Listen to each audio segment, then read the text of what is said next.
Embrace the power of knowledge at Sanskriti University, ranked first in most promising university in engineering and management in India. Visit www.sanskriti.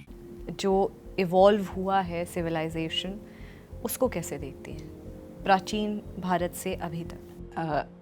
इसमें एक linear development नहीं हुई, क्योंकि प्राचीन भारत में एक तरह का हमारा रुझान था, लेकिन उसको बहुत ठेस पहुंचा मध्यकाल में।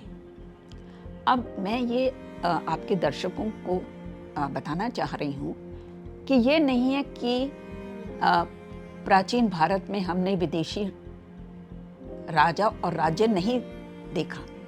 हम सोचते हैं कि मध्यकाल से ही हमारा इतिहास ने एक बड़ी अलग मोड़ ले ली, लेकिन उत्तरी भारत, नॉर्थ वेस्ट इंडिया और पंजाब में प्राचीन भारत के समय बहुत से विदेशी शासक रहे, जिसके बारे में हमको अब याद भी नहीं।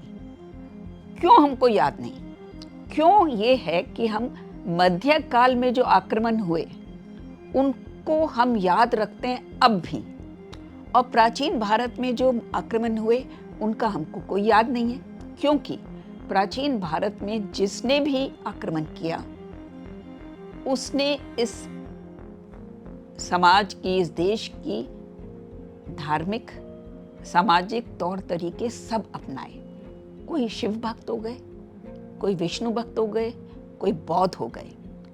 एक भी उदाहरण मैं प्राचीन भारत से नहीं दे सकती जबकि किसी विदेशी राजा ने यहाँ की गद्दी पर बैठ के अपना धर्म लोगों पर थोपने की कोशिश की हो। एक भी उदाहरण नहीं है। और ये उन्होंने कि भारत के धर्मों को अपनाया, तौर तरीकों को अपनाए, इसके इतने सबूत हैं।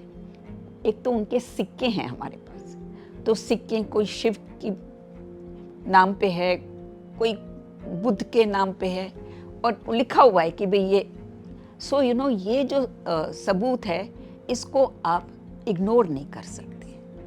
तो ये हमारी सभ्यता थी जिसको विश्व से लोगों को आकर्षित किया, विश्व से लोगों को आकर्षित किया, और वो यहाँ पर हमको ज्ञान देने नहीं आए, हमारे से सीखने के लिए आए।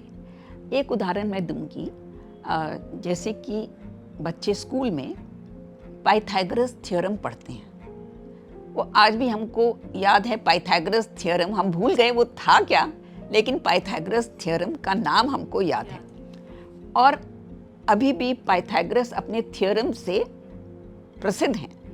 लेकिन हम में से कितने लोगों को पता है कि ये मान्यता है कि पाइथागोरस एक्चुअली भारत आए,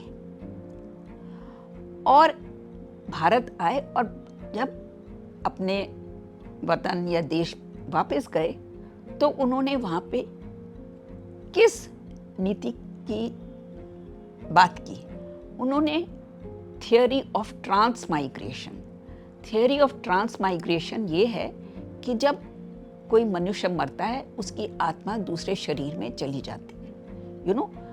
ये जो ट्रांसमाइग्रेशन ऑफ सोल, रीबर्थ, ये हमारी सभ्यता और संस्कृति का अटूट अंग है।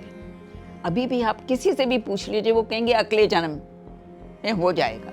सो for a person to come from Greece, यहाँ पे आए और फिर ग्रीस वहाँ पे जाके इस थियोरी का प्रचार किया, और ये थियोरी आज तक आम लोगों को पता है, लेकिन और देशों में वो भूल गए हैं। But I am just saying that India had so much to offer to the world. Ancient period में जो भी भारत आया वो कुछ सीखने के लिए आया और कुछ सीख के ही गया।